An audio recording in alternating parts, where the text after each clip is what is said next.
Hey, how How's are it you? Good, how are you? going? Good. Good. Put Ace on, right? Yeah. Okay. And I'm going to move this orchid that's in the back. I like the orchid. It's kind of, but it's like dead. There we go. There we go. There's a bloom on it. I know. There's a bloom on it. Hello. How are you? Hey, Ace, how are you? Good, how are you? Yeah. There we go. Last time I did this, it was a sex site that I had to go through. So Yeah. what are you wearing there? Yeah, we don't do that at Kirkus. I'm kidding. I'm joking. We'll keep that part out of the Yes. final product. So thanks for making time. I know you've had a busy day. Not too bad. Good, good. So we'll just talk for about 10 minutes or so, and we'll just use the best parts and get this up this summer. Sounds good. Yeah. So, while I was getting ready for this interview, I got the galley for the Redeemers. Right. So you're having a busy year. I mean, you publish frequently anyway, but do you ever sleep, or like what is the deal? I drink a lot of coffee.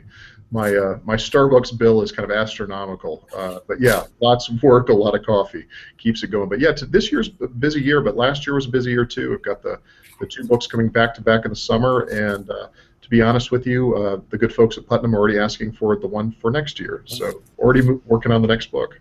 Yeah, yeah.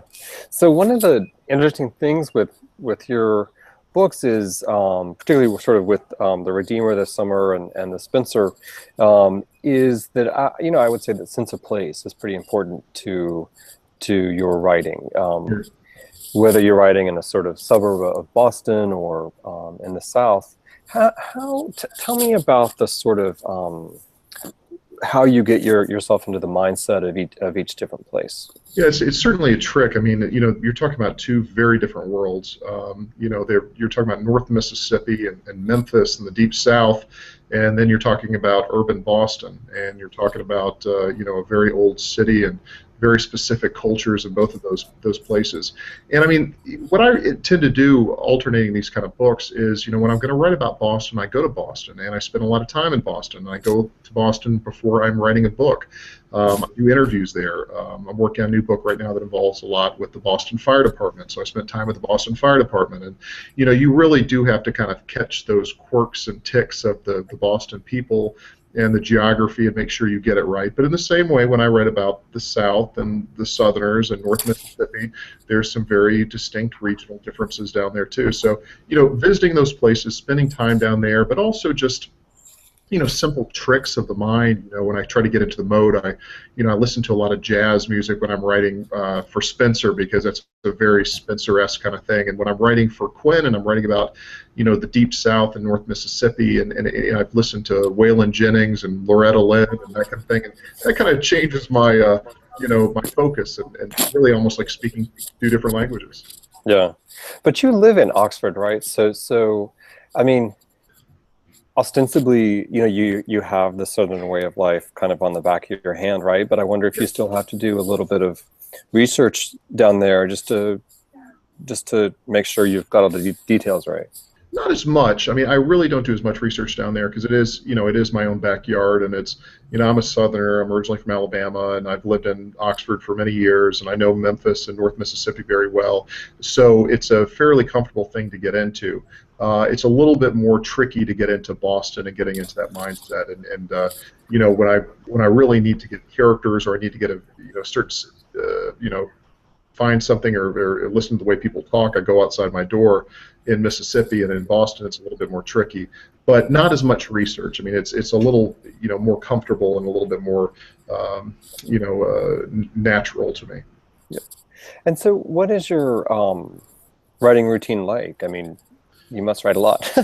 I do. I mean, I'm a former newspaper reporter. I worked for many years for the Tampa Tribune. Before that, I was a correspondent for the St. Pete Times, and so I'm used to being on deadline. That's my training. That's how I became a professional writer. I'm always working, always turning something in.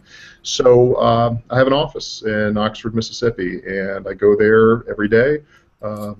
9 o'clock, I'm my own boss, and I've got a cup of coffee, and I sit down and I work. I take a break for lunch, and then I work some more, and that's what I do. And so I don't do a lot of writers conferences. I don't do a long sabbatical. I don't some travel, but not that much. And it's a job. It's a job that I love very much. I enjoy storytelling. I love writing fiction, but I've got to be there in the chair every day and working on those stories. Yeah. So were you the kind of journalist who kind of, in the back of your mind was burning to be a fiction guy, or were you sort of content being a deadline reporter? I definitely wanted to be a novelist. It was something that was always in the back of my mind. It was always something I wanted to do. I became a journalist because I'd seen so many of my favorite writers, novelists, who had been journalists. Everyone from Hemingway and Chandler spent some time as a journalist, and so many people that seemed like a good entry point, a great point in training to see the real world and have experiences. So yeah, I mean, I was always, working in the newsroom, and I was covering crime. I covered the courts. I covered the cops mainly. I covered, all kinds of crazy stuff. But always working on a novel. Always a novel. I think that maybe every journalist, every reporter has an unfinished novel somewhere in their desk drawer for sure. Yeah. Yeah. Everybody, you've got to. What you say? You'd go crazy. Yeah. So when was it like taking on the sort of Spencer mantle? Were you nervous at all about inhabiting that voice, or what was that like for you? I think in retrospect, I really should have been, because Spencer's such a big deal, and has been around so long, and has such a huge fan base, and it's really, the iconic American hero is Spencer, and that's been going on for quite some time. I knew that when I came to it and I started writing the books, that I was a fan, and I was somebody who had been reading and respecting Bob Parker's books for 20 plus years when this came to me. So there was never a point in time where I felt like I had to prep for it. There was never any time that I said, look, I need to go and read his books and get familiar with it. It was something that when it was asked of me to write some chapters for a new Spencer book, I knew I could get down, because I had studied Robert Parker for years and years. It was funny kind of a side story, that when I was named to be the person to continue on writing the Spencer books, and I think that's what's unusual about these, is there never was a lag time. It was not like the publisher was looking to bring Spencer back. It was something that just would continue. There never was a year without a Spencer book. And when I was named to be continuing the books, this was when Bob Parker's last book came out, a book called Six Kill. It was the last completed thing that he did. And I got all kinds of really nasty letters saying, do you really think that you can write like Robert B. Parker? I just read Six Kill. People kind of conflated the idea that I'm the one who wrote Six Kill. That sounded nothing like Robert B. Parker. And what I learned from that in my experience is, if Robert Parker can't sound like Robert Parker, then I'm going to get some cranks too. But I have to say that the biggest surprising thing in continuing these books, I'm now working on the 5th one, is I think the really loyal fans appreciate that I love it too, and that I care about these characters, and that I'm into it. This is not just a job to me. This is something I love. I'm into. I'm a fan. I've been a fan for a long time. Respect the hell out of Robert Parker, and so I think they see I do it with a lot of care. Yeah. So you mentioned not going to writers' conferences and all that stuff, but it does seem like you tour some, and do you enjoy that? Meeting readers? Yeah, absolutely. I mean, I get to see a lot of the country this way. I'm on a 2-week tour right now. Started off in Boston. Of course, I'm in New York today, and I'll be in St. Louis tomorrow, traveling to the West Coast. And it is great, and I really enjoy talking to readers. I love to interact with them. I mean, writing is a lonely profession, and you got to imagine, the time to put in to write 2 books a year is, I look at a lot of those 4 walls. And I am in my office all the time, and I don't interact that much with people. And then to get out and have people that are reading your stories and asking questions and all that, it's a lot of fun. Yeah. So last question, Sure. Which do you enjoy more, writing villains or protagonists?